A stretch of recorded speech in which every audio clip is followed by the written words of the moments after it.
Ponto Poder Contexto.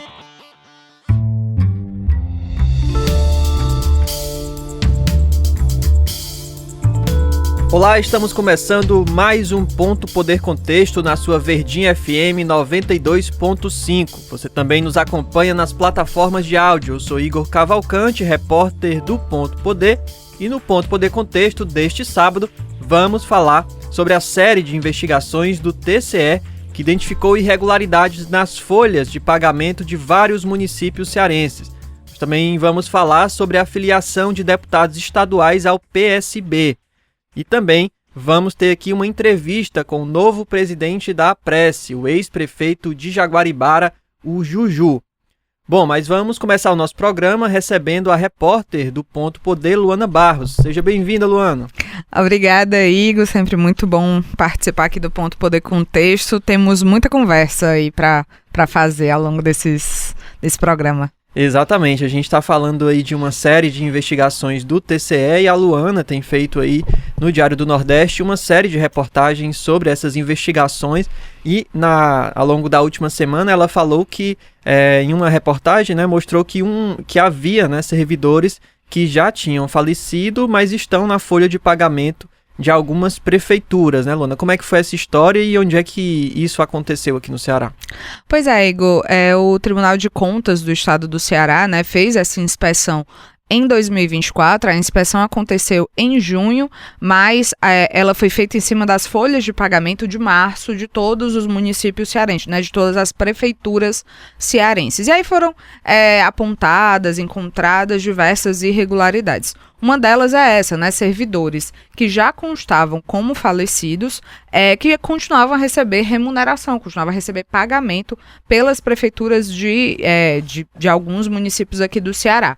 Essa inspeção ela foi feita pelo TCE, né, a partir do cruzamento de informações do Sistema de Informações Municipais, que é onde constam as informações sobre pagamento de servidores e pensionistas e aposentados das prefeituras, e o cruzamento dessas informações e a base de dados da Receita Federal e do Sistema Informatizado de Óbitos do DataPrev, né, da DataPrev.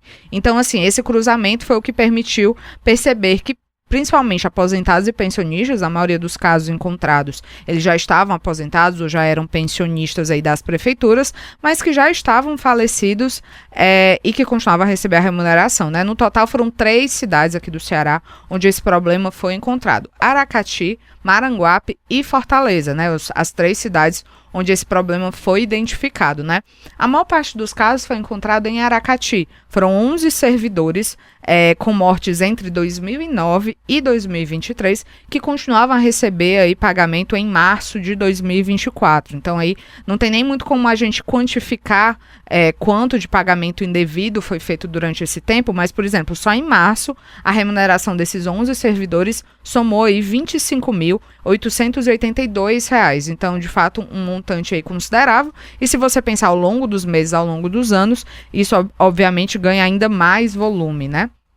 Exato. A prefeitura, nesse caso, Igor, garantiu que esses pagamentos não foram feitos. Na verdade, a prefeitura disse que um dos servidores, dos 11 servidores, ainda estava vivo, e os outros 10 nunca receberam pagamento. Eles ainda constavam lá, mas eles não teriam recebido esse pagamento. Argumentos que o TCE não aceitou, porque as provas que foram anexadas pela prefeitura de Aracati para tentar comprovar isso, elas, segundo o TCE, não comprovavam de fato que não houve pagamento a esses 11 servidores. Então, a prefeitura falou isso, né, para o TCE, e a gente também conversou com a prefeitura, foi aí tentar descobrir o que é que tinha acontecido, por que tantos servidores estavam aí constando ainda como essa remuneração, né, como recebendo essa remuneração depois de falecidos.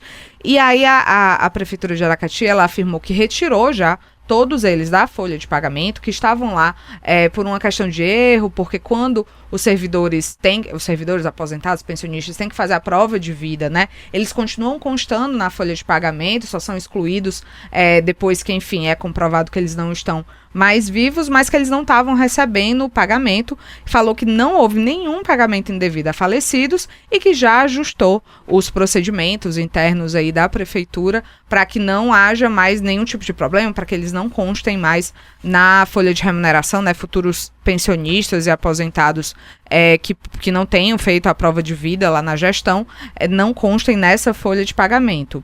Em Maranguape e Fortaleza eram menos servidores, bem menos, eu diria até, do que em Aracati, né? Em Maranguape eram 3 servidores e em Fortaleza eram 2 servidores. Nas duas prefeituras, a gestão ela confirmou que de fato foi identificado, depois que o TCE notificou elas desse problema, elas falaram, não, de fato estava acontecendo, mas a gente já excluiu eles, né, esses servidores dos pagamentos, né? Em Maranguape eram 3 servidores que estavam falecidos desde 2022 e que continuaram recebendo pagamento até maio de 2024.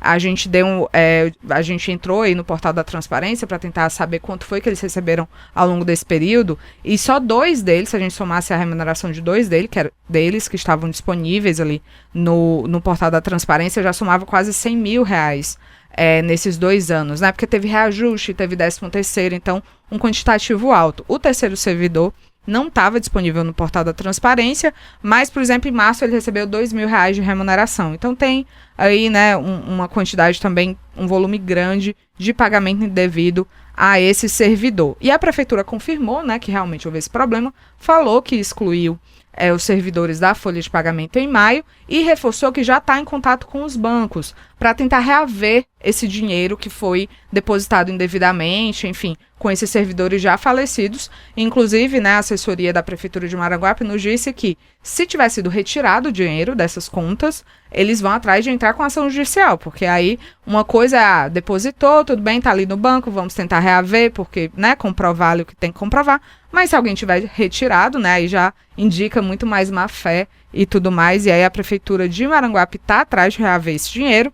E na Prefeitura de Fortaleza foram 2 servidores, um falecido em 2021 e o outro falecido em 2022, que receberam pagamento até julho de 2024. A Prefeitura, na época ainda no governo Sarto, né, informou ao TCE que tinha identificado e tinha feito a exclusão em julho de 2024 desses 2 servidores.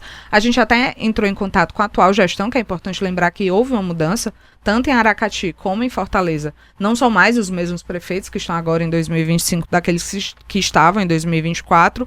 E aí a gente tentou falar aí com a gestão atual para saber se vai ser adotada alguma medida para impedir esse problema no futuro, ou para reaver até esses recursos aí que foram pagos de forma indevida, mas a gente não recebeu resposta até o momento, né? Então aí esse problema que foi identificado em 2 das prefeituras, né, só foi identificado por conta da inspeção do TCE. Essas prefeituras, inclusive, ressaltaram durante o processo ali no Tribunal de Contas, né, que eles não têm acesso aos mesmos sistemas que o TCE tem, então muitas vezes eles ficam ali dependentes de que a família notifique eles de que houve esse óbito para conseguir retirar ou dessas provas de vida regulares, mas que também não tem como, né, fazer uma prova de vida mensalmente, por exemplo, porque são muitos pensionistas, muitos aposentados, então muitas vezes isso pode causar um atraso, pagamentos indevidos. O próprio TCE reforça, né, que às vezes isso não é necessariamente culpa da prefeitura, mas é preciso ajustar, alinhar, melhorar esses procedimentos para que isso não aconteça, e aí nesse caso a inspeção do TCE é muito importante para evitar isso e para,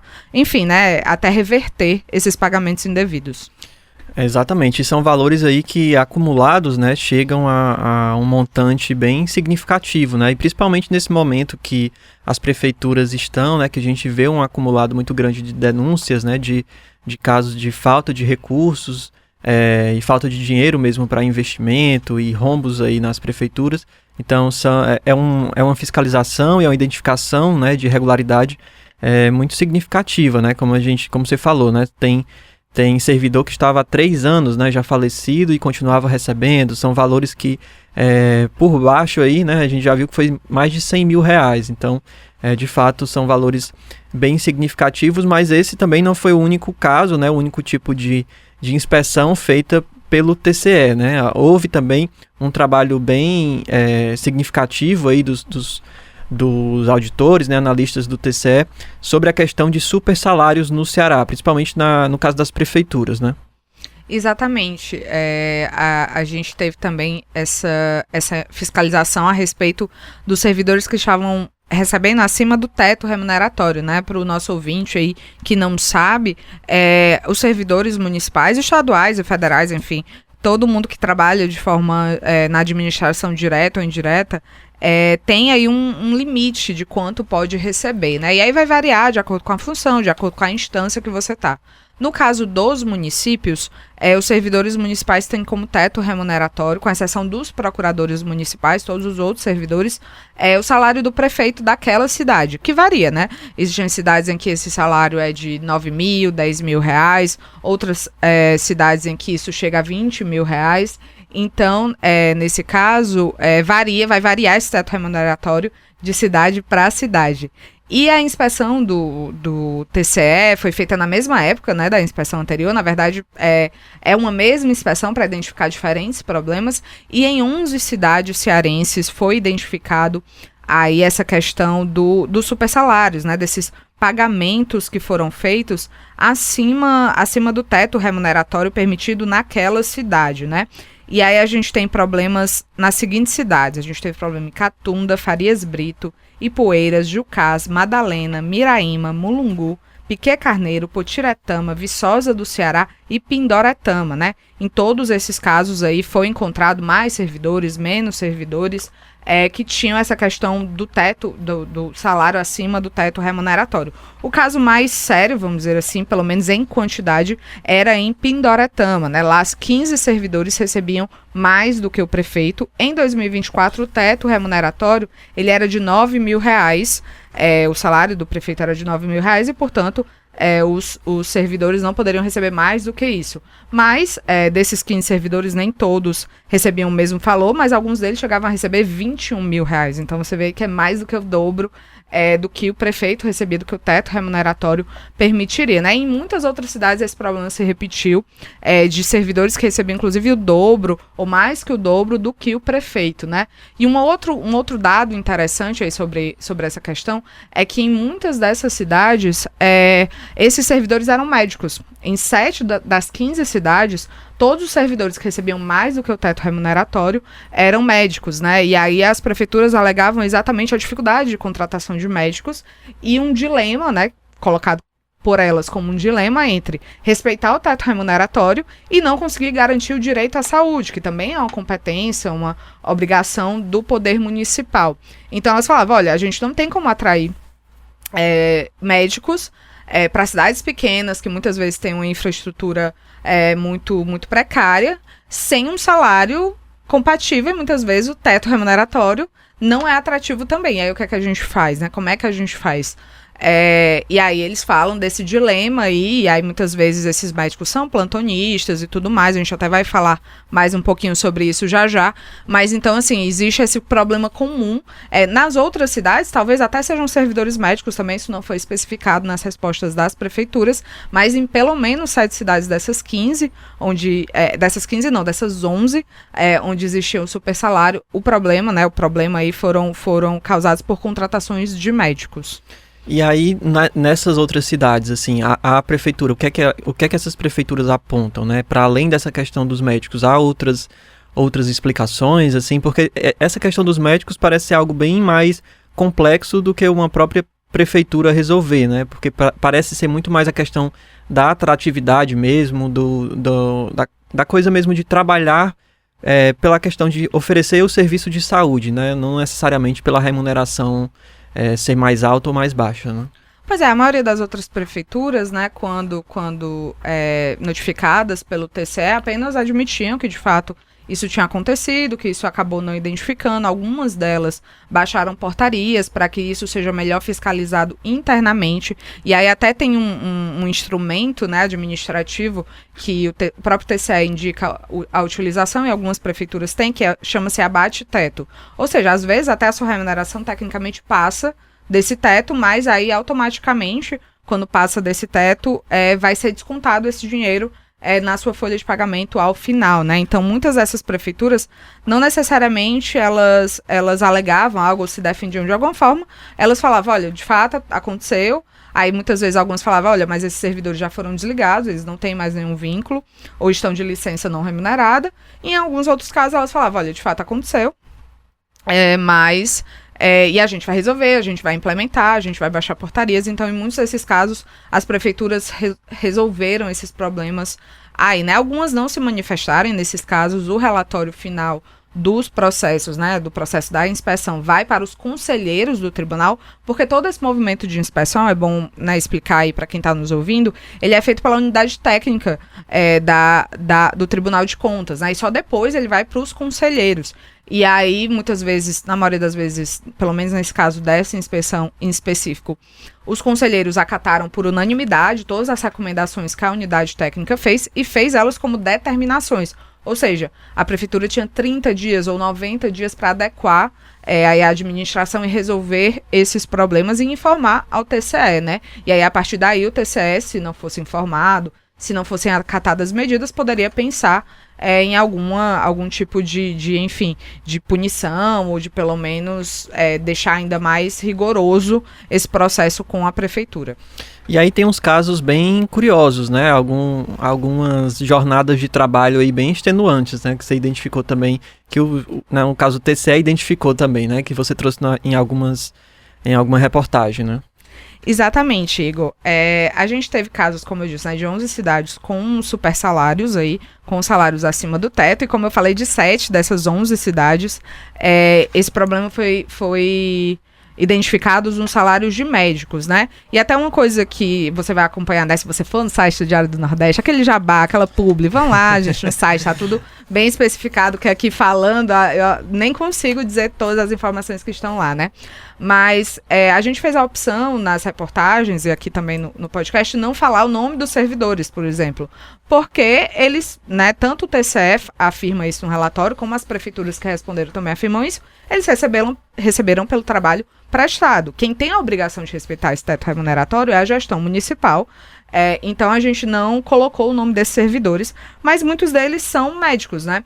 E muitos são médicos plantonistas, né? Algumas prefeituras ressaltam que, para além de não conseguirem os médicos, por exemplo, por concurso público, muitas vezes só conseguem nesse esquema de plantão, porque aí o médico vai lá, presta o plantão em tantos dias. Sim. E retorna aí para a cidade onde moram, enfim, não fica ali de forma permanente, né? E aí, nesse esquema, a gente percebeu nos relatórios do TCE 2 casos, né? Em Catunda e em Farias Brito. Em Catunda, foram 2 servidores, 2 médicos que receberam em março de 2024, ressaltando também essa temporalidade, salários acima do teto, né? O teto em Catunda é de 15 mil e eles receberam 18,9 mil, ou seja, quase 19 mil, e o outro recebeu 31,9 mil. Então, salários aí, um deles, né, mais que o dobro do teto remuneratório. Mas uma coisa que chama atenção é que esse profissional, por exemplo, que recebeu quase 32 mil reais, ele prestou só em março 4 plantões de 72 horas seguidas. Ou seja, né, o plantão do médico, ele fica ali o tempo inteiro no hospital, na unidade de saúde, enfim. Então, ele passou ali 72 horas seguidas e mais 8 de sobreaviso. Que a gente não tem como... Sobreaviso é que ele está em casa ou está no hotel, enfim, descansando, mas a qualquer momento pode ser chamado e a gente nem tem, pelas fichas de frequência, como ter certeza se ele foi chamado ou não. Ou seja, corre o risco de ter esse médico que por 4 vezes em um mês trabalhou 80 horas seguidas, né? E o outro médico que ganhou ali quase 19 mil em março, ele fez 2 plantões de 72 horas seguidas. Então, é uma carga horária completa, para dizer no mínimo, é bem difícil essa carga horária, né? Sim. E não é indicada, né? A gente está falando aí de uma profissão que lida com vidas, enfim, pode ser muito arriscado você ter alguém tão cansado trabalhando por tantas horas seguidas, colocando em risco o próprio profissional e os pacientes, né? A população que está ali. A maioria dos conselhos regionais de medicina, inclusive, indicam que o período máximo é de 24 horas, a menos que, sei lá, o médico esteja fazendo uma cirurgia e não tenha ninguém para substituí-lo. Mas ainda assim é para passar ali umas horinhas e não 70. Gente, é 3 dias seguidos trabalhando. Então, assim, de fato um problema sério, né?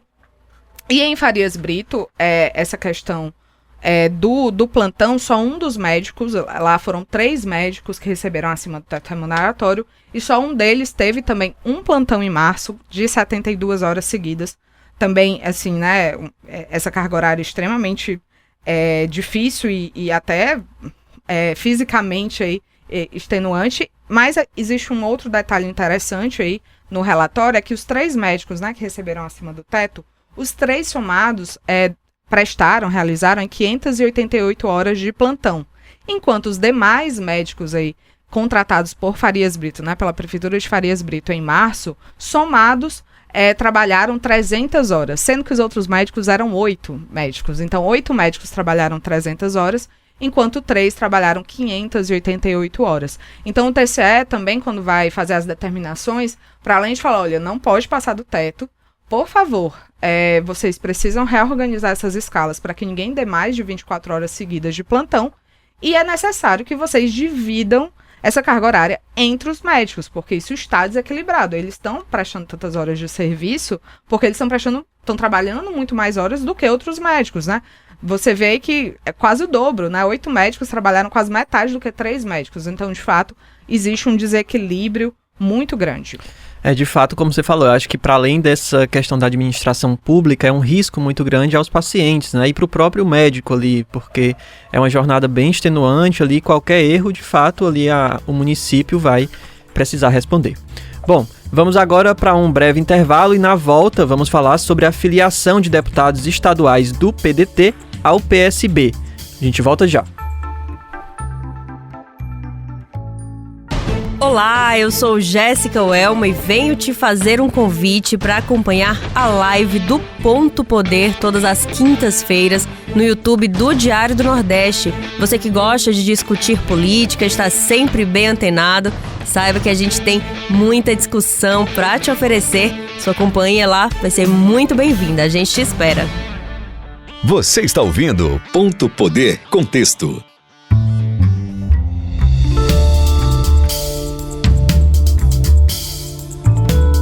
Estamos de volta com o Ponto Poder Contexto, aqui na Verdinha FM 92.5 e nas plataformas de áudio.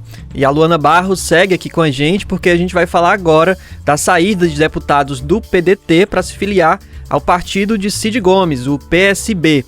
Luana, esse movimento tem uma energia meio 2022, assim, né? 2022 não acabou, galera. Essa crise, eu acho que caminha para não ter fim, né? A gente já se estende aí há 2 anos nesse impasse, né? E agora um novo capítulo, né? Eu acho que ela, na verdade, se caminha para um fim no sentido de que agora quem é adversário, não tem mais adversário no mesmo partido, não tem mais uma briga interna de quem é que vai ficar com o comando, né? Não, agora quem tá de um lado tá num partido, quem tá do outro lado tá em outro partido e vamos organizar isso aí.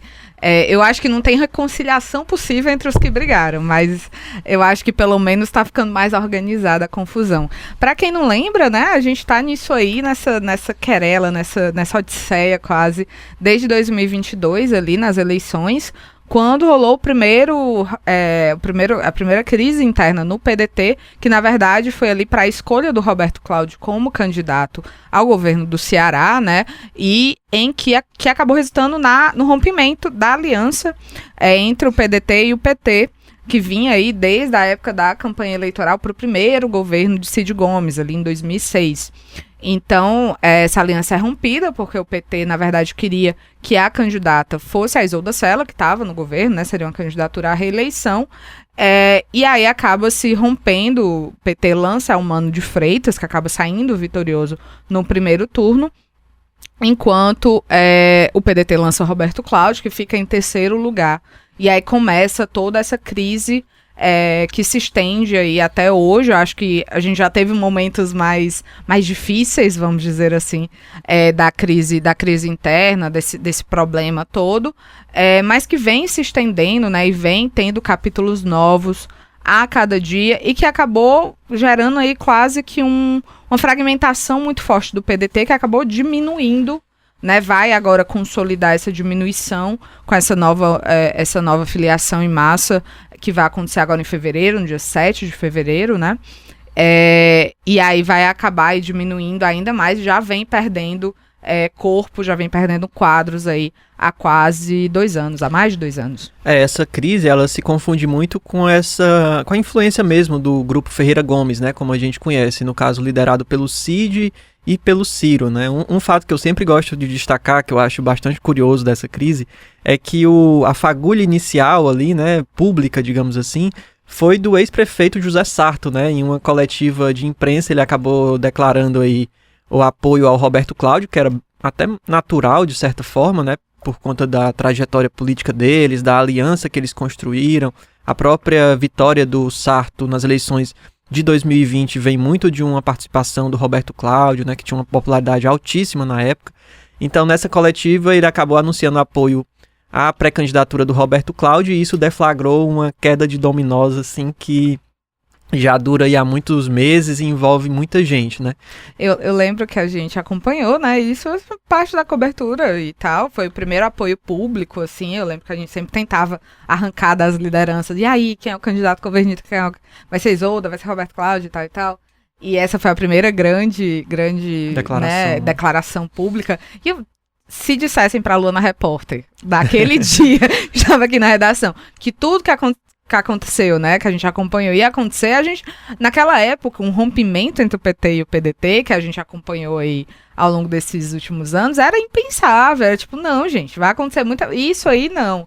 E pra você ver como, de fato, aquele pequeno movimento que o Sarto fez, de fato, desencadeou aí uma crise que durou por muito tempo, né, que tá durando. Exatamente, depois a gente ficou sabendo que nos bastidores já vinha ali insatisfações há muito tempo, né, desde eleições anteriores, mas de fato aquilo ali acabou sendo o estopim, né, tanto para essa questão que eu vinha falando da família Ferreira Gomes, né, do Ciro e do Cid, que sempre atuaram juntos, tem uma carreira política que se confunde os dois ali, o Ciro acaba lançando o Cid, e o Cid tem muito essa missão, né, que ele carrega de, eu vou criar novas lideranças políticas, né, o próprio Camilo, o Roberto Cláudio, vem muito da asa, né, dele, assim, né, que ele chama de ser político cajueiro, né, que floresce ali no entorno e não mangueira que nada nasce, né, no entorno. Mas aí, a partir disso, a gente tem também muito fortalecimento do Camilo, né, que acabou sendo aí, virando essa liderança do grupo político, enquanto o Cid, que nas eleições de 2022, por conta desse racha, por conta da briga com o irmão, né, com o Ciro, ele acabou ficando ali bem recluso, né, nas eleições de 2022, e o Camilo assumiu esse papel, se transformando, de certa forma, no líder, né, ali do grupo político. E aí a gente tem as eleições agora de 2024, em que o Cid reapareceu, claro, ainda rompido com o Cid, né, ainda aliado do Camilo, e aí ele tenta aí fazer esse movimento de reconstrução, digamos assim, do PSB, né. Então ele vai nos municípios, atrai prefeitos para o partido, tanto que o PSB se tornou aí um dos principais partidos, né, se tornou o principal partido em quantidade de prefeitos aqui no Ceará. E aí o PSB justamente deve ser o destino desses deputados, né, Luana? Exatamente, eu acho que para quem acordou agora, é bom relembrar aí que o Cid, ele desaparece nas eleições de 2022, mergulha, né, no jargão político, não participa da campanha, apenas faz campanha para o Ciro Gomes ali para a presidência e para o Camilo para o Senado, mas não participa pelo menos publicamente, de toda essa disputa aí pelo governo do Ceará. Mas quando o Eumano ganha, ele vem como essa figura que quer reunificar o partido, o PDT ainda na época, reunificar entrando na base do Eumano, que era o que a maioria dos deputados, né, foram eleitos 13 deputados estaduais do PDT e 5 deputados federais. A maioria desses dois grupos queria ir para a base, né? Alguns queriam ficar na oposição e tal. E aí forma-se uma queda de braço entre ele e o presidente estadual na época, André Figueiredo, que é deputado federal, é presidente nacional interino também, pelo comando. E o Cid acaba perdendo aí nessa queda de braço, porque o comando nacional do partido acaba ficando do lado do André Figueiredo, do lado do Ciro Gomes, né, que está aí no campo oposto do irmão, e aí ele faz essa primeira migração massiva para o PSB, que inclusive aconteceu em fevereiro de 2024, eu até achei que tinha sido no mesmo dia, que vai ser a filiação agora de 2025, só que naquele momento os deputados estaduais e federais não podiam ir com ele, né, então ele leva os prefeitos, foram mais de 40 prefeitos que junto com ele se filiaram ao PSB. Nas eleições ele consegue fortalecer esse número, ele supera aí os 60 prefeitos do PSB, mas os deputados estaduais e federais, né, é importante lembrar, eles têm um esquema de mandato diferente dos senadores, dos prefeitos, governador, presidente, que é o proporcional. Então, as cadeiras, os mandatos dos deputados, eles pertencem ao partido e não a eles próprios, né? Porque, enfim, é um outro esquema de distribuição. Por isso, se eles saíssem do PDT só porque, vou sair, que nem o Cid e os prefeitos, eles teriam perdido o mandato. Então, eles precisam pedir uma autorização à Justiça Eleitoral e justificar de por que eles estão querendo sair. E aí existem alguns pontos que isso pode, por exemplo, mudou a programática, né? A linha ideológica do partido. Exatamente, do partido. Ou, houve uma fusão desse partido com outro partido, eu já não me identifico, então posso sair também. Ou tem um outro partido que foi criado, quando outros partidos são criados, eles também podem se desfiliar para se filiar a esse novo partido. Tem a questão de perseguição também, política interna. Exatamente, aí eu ia falar isso, né? Os deputados estaduais, eles ingressam com ação conjunta, são 14 pedetistas, 10 titulares de mandato e 4 suplentes, que entram com a ação exatamente falando, alegando, né, argumentando que tiveram uma perseguição pessoal pelo comando do PDT, né? E essa ação, ela transcorre aí ao longo de 2024 inteiro, foi ali no fim de 2023 que eles ingressaram, foi para o TRE concordou com os deputados, falou que sim, que as condutas do comando contra eles, né, configurariam perseguição. E o TSE, no fim do ano passado, em novembro, confirma essa decisão do TRE e fala, de fato, vocês estão autorizados aí a deixar o PDT. E já naquele momento, a maioria dos deputados falava que o caminho natural era o PSB de Cid Gomes. Não todos, importante, mas a maioria falou que, olha, a gente esteve do lado do Cid esse tempo todo, inclusive quando houve a briga toda, eles continuaram ao lado do Cid nas eleições, enfim, continuaram nesse movimento, integrando o governo Elmano, ao lado de Camilo Santana e tudo mais. Então, a maioria deles fala, olha, é o caminho natural a nossa filiação. E aí agora, a filiação de deputados estaduais, que foi assim que foi anunciado, ao PSB, foi confirmada para o dia 7 de fevereiro de 2025. E esse evento será aqui em Fortaleza? Exatamente, na Assembleia Legislativa, né? Vai acontecer aí pela manhã, quase exatamente um ano depois da filiação do Cid. O Cid se filiou em 4 de fevereiro de 2024. E aí agora, quase um ano depois, os deputados estaduais que tiveram autorização para deixar o partido vão se filiar. E esse movimento dos deputados estaduais é muito semelhante ao que fez anteriormente o atual prefeito de Fortaleza, o Evandro Leitão, né? Porque ele deixou o partido justamente alegando perseguição, ele usou inclusive o argumento de que não tinha recebido verba do partido, de que o partido não estava o apoiando durante as eleições, as últimas eleições gerais, né? As eleições de 2022, e aí ele entrou na justiça e conseguiu, né? Ele tinha uma carta de anuência, a mesma que os deputados têm. Eles conseguiram essa carta no rápido momento em que em que o Cid conseguiu fazer um acordo ali com o André Figueiredo para ficar no comando do PDT. Então eles fizeram ali uma tentativa de pacificação. E aí numa das primeiras reuniões, não lembro se foi a primeira, o Cid... Na primeira reunião o Cid já liberou ali carta de anuência, autorizando que esses parlamentares deixassem o partido sem perder o mandato. E aí o partido revogou essas cartas.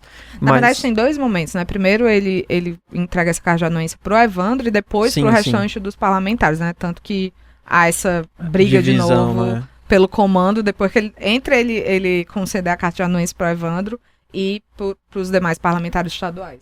Tanto que o Evandro conseguiu, né, essa autorização para deixar o partido, acabou mudando para o PT, foi candidato à prefeitura de Fortaleza e hoje é o prefeito de Fortaleza. Luana, mas olhando para o PDT, como é que fica o partido? Já estava funcionando de certa forma com esses nomes muito mais próximos talvez ao CID, ao PSB, do que de fato ao PDT, mas numericamente a gente vê o quanto o partido diminuiu, né, desde essa briga em 2022, e isso é mais um atestado disso, né?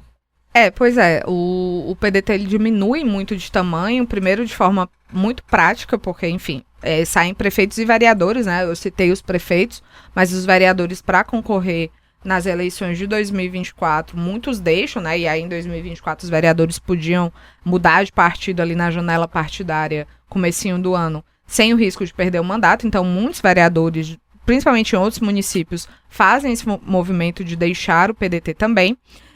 Então, a gente tem essa primeira redução drástica de tamanho do PDT.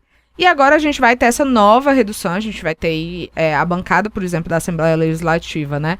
Que hoje a maior é do PDT, o PDT vai ficar reduzido aí a 4 deputados estaduais, enquanto a bancada do PSB pode ser que tenha 10 deputados estaduais, né? Porque eu acho que é importante a gente lembrar, a gente tem aí, como eu disse, né, 14 pedetistas, 10 titulares e 4 suplentes, 2 dos suplentes estão em exercício de mandato, né? Que vão deixar, mas não é certeza que toda essa galera vai para o PSB. A gente até conversou com a assessoria do senador Cid Gomes, perguntou, qual é a lista dos que vão se filiar? E aí a assessoria respondeu que só vão ter essa lista no dia, né? E aí a gente não sabe se não querem liberar ou se de fato alguns parlamentares talvez ainda estejam em negociação, se vão ou não. Um deles já tinha me afirmado ainda em novembro que não iria para o PSB, que foi o secretário Oriel Nunes Filho, né? Ele é secretário de Pesca e Aquicultura do governo do estado, está licenciado aí do mandato de deputado estadual, mas ele falou que deveria seguir para o PT. Os demais que eu conversei falaram que o caminho natural era sim o PSB, mas um ou outro falou, olha, mas tem outros partidos, por exemplo, se a gente pensar o Guilherme Bismarck, né, que é suplente em exercício, ele é filho do Bismarck Maia, que é o presidente do Podemos Ceará. Então, assim, ele falou, olha, né, meu pai está aí na presidência, é um caminho possível, o Podemos, então, assim, existem outros caminhos possíveis para esses parlamentares receberam convites de outros partidos, apesar da maioria deles admitir que deve seguir o senador Cid Gomes, mas a gente não tem como ter essa certeza, né? Do lado do PDT, nessa semana, houve uma reunião entre os 4 deputados estaduais que ficam no PDT e que hoje, inclusive, são oposição ao governo Armando de Freitas, que é o Queiroz Filho, Antônio Henrique, Cláudio Pinho e Lucinildo Frota, né? São os 4 que já vinham fazendo oposição ao governo Elmano há algum tempo, né? E que prosseguem no PDT, e foi uma reunião deles 4 com o presidente André Figueiredo, que é o presidente nacional interino, como eu comentei, né? Deputado federal, para falar exclusivamente questões partidárias. Eu até conversei com o Cláudio Pinho, com o Lucinildo, e eles falaram, não, a gente não tocou em questão de eleições de 2024, porque, para quem lembra, aí também teve uma leve cisãozinha ali no PDT, no segundo turno aqui em Fortaleza. Eleições de 2022, governo Elmano. Eles falaram, não, nada disso foi tocado.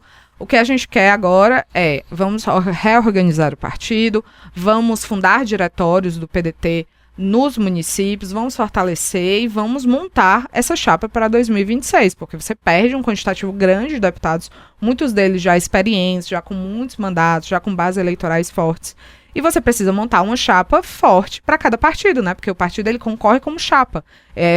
Os candidatos eles dependem um dos outros, precisa ser uma chapa forte com candidatos fortes para alcançar esses mandatos.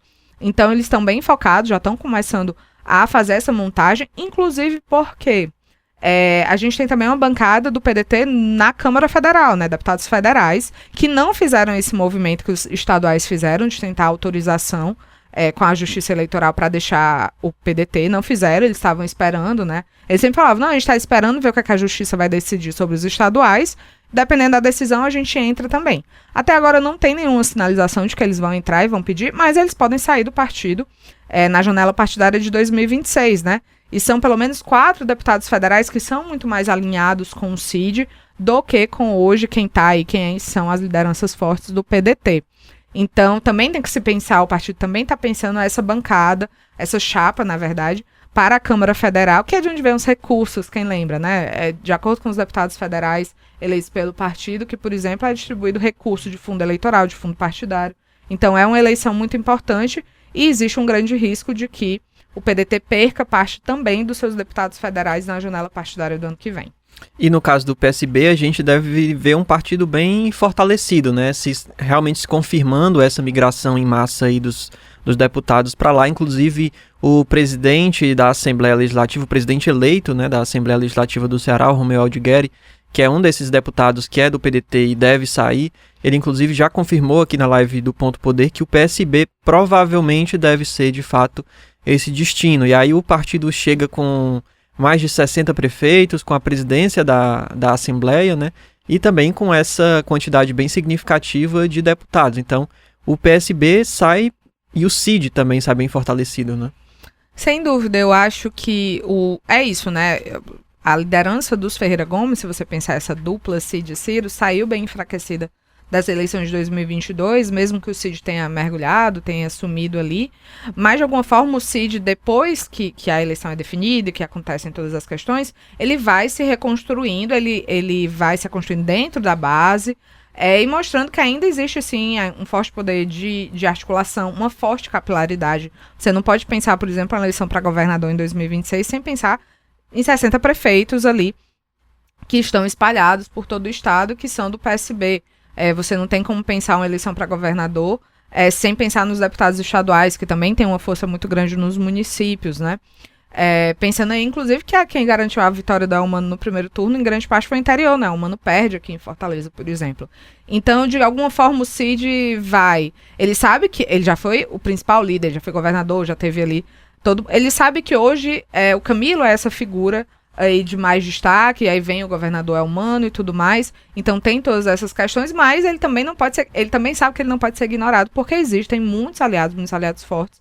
Ele conseguiu, de fato, dar fôlego, dar força, dar corpo para o PSB, que vinha como um partido muito pequeno nos últimos anos, com poucos quadros, com poucos mandatos, né, antes da entrada dele. Então, assim, é isso, ele não vai poder ser ignorado nessas conversas que já começam a acontecer para 2026. Então, a ver um pouco como é que isso vai se configurar, porque são dois anos também, é muito tempo daqui para as eleições, para as coisas acontecerem, mas é isso, né? Ele se coloca enquanto uma liderança que não pode ser ignorada, sem dúvida. É isso, pessoal. Depois dessa aula aí da Luana, eu aproveito para agradecer a ela pela presença hoje. Não, tu quase não deixou sair aqui. Eu ia sair aqui, o homem se colocou no meio da porta, me prendeu aqui.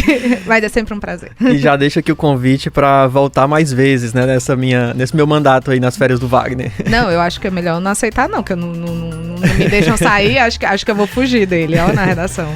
Pessoal, a gente vai fazer uma pausa e na volta vamos ouvir uma entrevista com o novo presidente da Apresse, o ex-prefeito de Jaguaribara, Dr. Juju. Até já!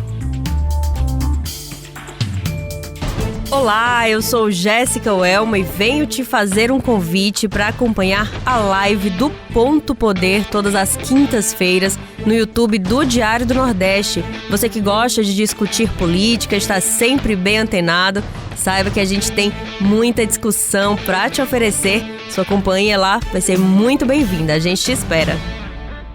Você está ouvindo Ponto Poder Contexto.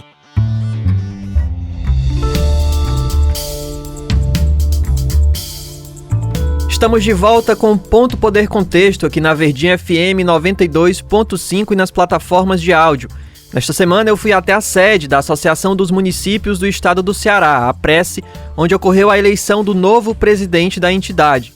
Joaci Júnior, do PSB, o Juju, ex-prefeito de Jaguaribara, foi escolhido por unanimidade para liderar os prefeitos no biênio 2025-2026. Além do presidente, houve ainda eleição da diretoria executiva. O vice-presidente é o Amaro Pereira, do PT de Ipaporanga. O secretário-geral é o Flávio Filho, do PT de Amontada. O primeiro secretário é Cláudio Saraiva, do PSB de Capistrano. Tesoureiro-geral, Sandro Rufino, do PSB de Umari. A primeira tesoureira é a Inara Mota, do Republicanos de Guaramiranga. E o presidente de honra é o prefeito de Maracanaú, Roberto Pessoa, do União Brasil. Bom, mas vamos conferir aí a entrevista com o Juju, novo presidente da Apresse. Bom, o presidente Júnior Castro pegou a Apresse num momento não muito fácil, um momento de pandemia e pós-pandemia, que também, obviamente, não foi muito fácil.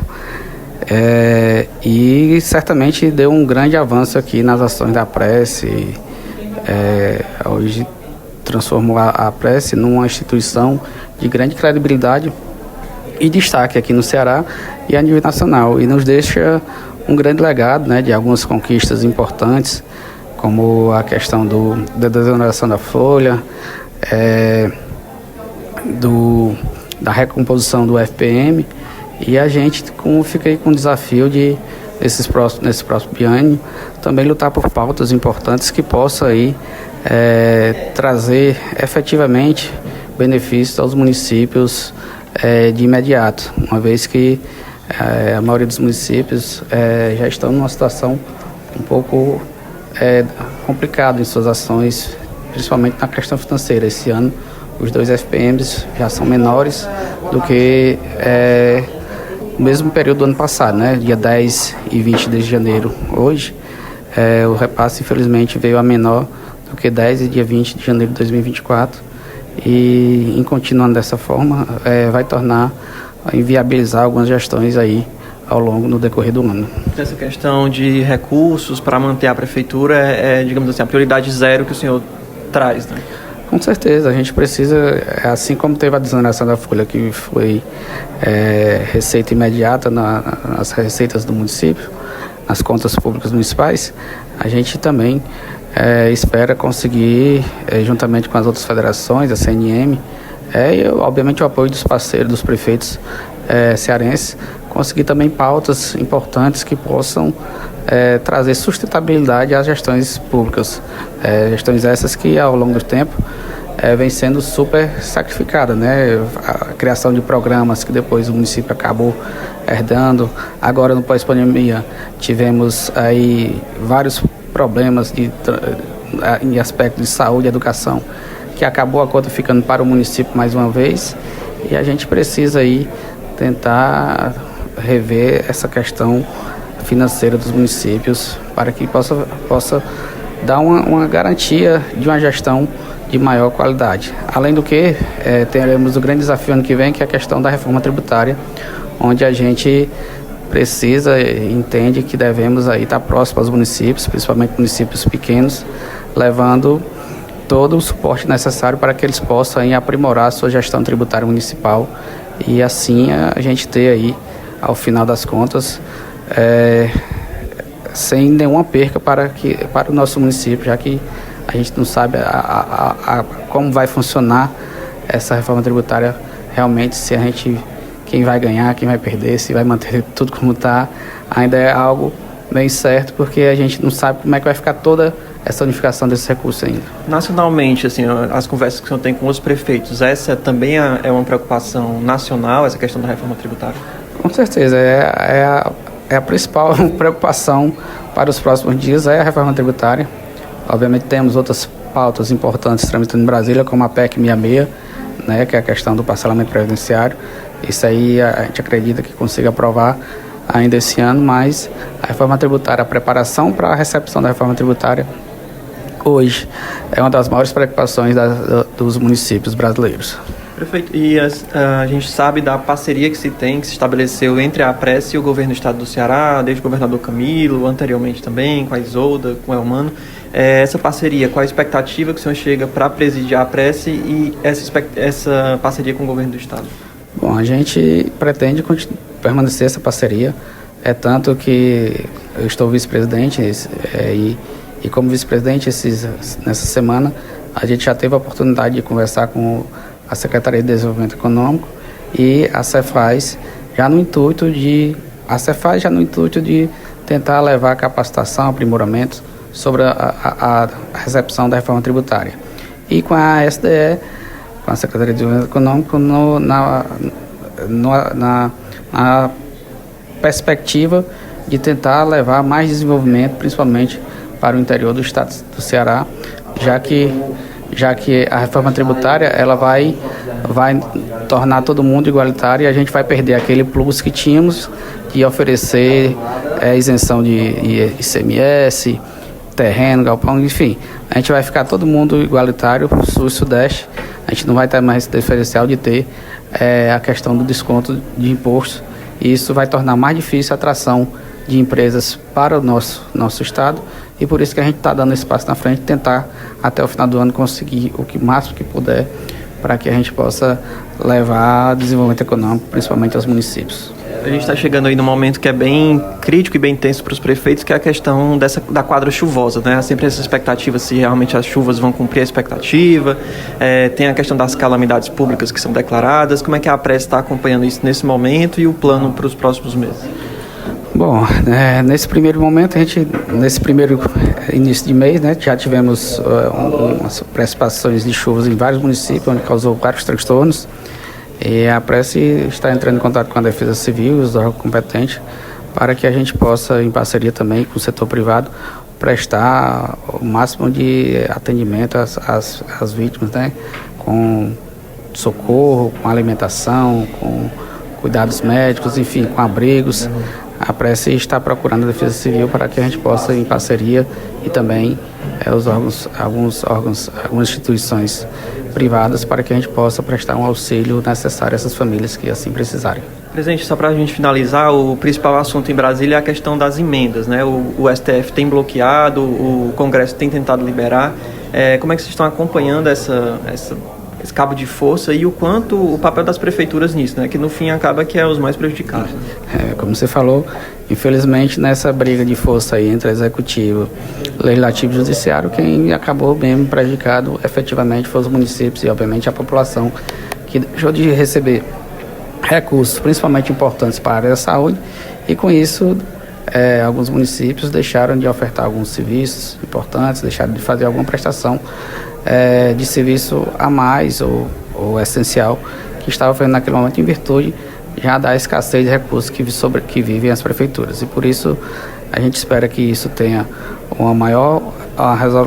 uma resolução com a maior brevidade possível para que os municípios voltem a receber esses recursos, que já eram recursos de praxe, que estão sendo investidos corretamente na saúde, na educação, na infraestrutura dos municípios, porque a emenda PIX hoje você tem que preencher o plano de trabalho dizendo o que você vai fazer. A emenda não é como foi escancarado, infelizmente, em alguns noticiários, que havia o recurso. Hoje, quando você recebe a emenda PIX, ao cadastrá-la, você tem que preencher dizendo o que é que você vai aplicar aquele recurso, e a gente espera que isso seja aí resolvido o mais breve possível para que os municípios possam ter de volta esses recursos tão importantes para as gestões municipais. Esse foi o Joaci Júnior, Juju, novo presidente da APRESS. Eu também conversei com o agora ex-presidente da APRESS, o Dr. Júnior Castro, ex-prefeito de Chorozinho. Júnior Castro, para quem não lembra, é o mesmo que no começo deste ano assumiu como secretário de governo de Evandro Leitão aqui em Fortaleza. O Júnior Castro, ele presidiu a APRESS justamente naquele período da pandemia da Covid-19 e também ali naquele momento pós-pandemia, que foi bem delicado assim, para os municípios, para as prefeituras. E ele falou com a gente justamente sobre isso, né? Ele fez um balanço desse período em que ele comandou aí a instituição. Vamos ouvir. Primeiro um balanço desse período que o senhor ficou à frente da APRESS, o que é que teve de avanços, o que é que o senhor acredita que ainda precisa evoluir aqui na instituição? Primeiramente destacar a união que a gente conseguiu implementar aqui nos municípios. Hoje nós temos dos 181 filiados, o maior quantitativo de todos os tempos. Isso fruto de muito trabalho, de muita entrega. Nós conseguimos trazer muitas conquistas para os municípios, principalmente da ordem financeira, né, de recursos que a gente conseguiu, fruto de muitas tratativas em Brasília e aqui no governo do estado. E isso proporcionou um fortalecimento nos municípios, um crescimento. A APRESS sempre esteve à disposição para levar muita informação, atualizando os gestores de tudo que estava saindo de novidade, tanto a nível estadual quanto federal, levando capacitação, qualificação, interagindo mesmo com todas as pastas. E assim, eu acho que o principal legado realmente é essa união que fortaleceu muito a entidade. O senhor pegou o período aí, talvez o mais difícil, que foi pandemia pós-pandemia, né? Como é que foi estar nesse momento à frente, liderando, digamos assim, esse grupo de prefeitos? Foi um desafio, mas ao mesmo tempo foi um momento de crescimento. Aqui a APRESS teve à frente na pandemia numa área muito importante, onde nós fomos a primeira entidade que demonstrou a real necessidade de uma ação por parte do governo do estado para a iminência de falta de oxigênio. E nós lideramos isso juntamente com o governador na época, Camilo, e várias outras entidades que se uniram. A APRESS ficou na frente, lá na linha de frente, fazendo a tratativa de entrega mesmo dos kits de oxigênio. Então foi um momento de muita união, nós realmente fortalecemos todos os municípios nesse momento tão difícil. E ao mesmo tempo também de queda de recursos, né? Foi um desafio, onde as receitas caíram e a gente teve que manter a máquina funcionando. Então, realmente foi um desafio muito grande, mas isso serviu para fortalecer muito a nossa entidade e ela saiu muito fortalecida. E agora o senhor está deixando a instituição nesse momento que também é muita incerteza para os prefeitos, que é a questão da reforma tributária, né? Como é que o senhor enxerga essa questão? Como é que tem sido as discussões até aqui?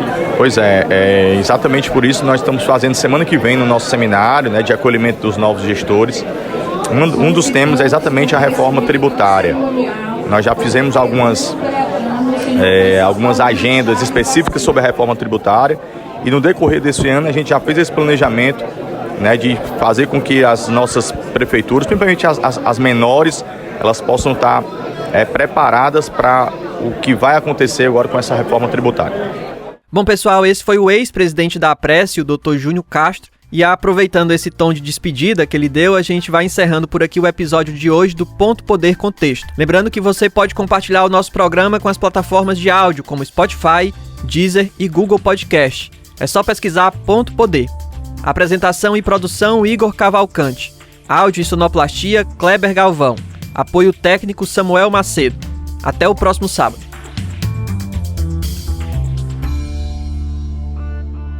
Você ouviu Ponto Poder.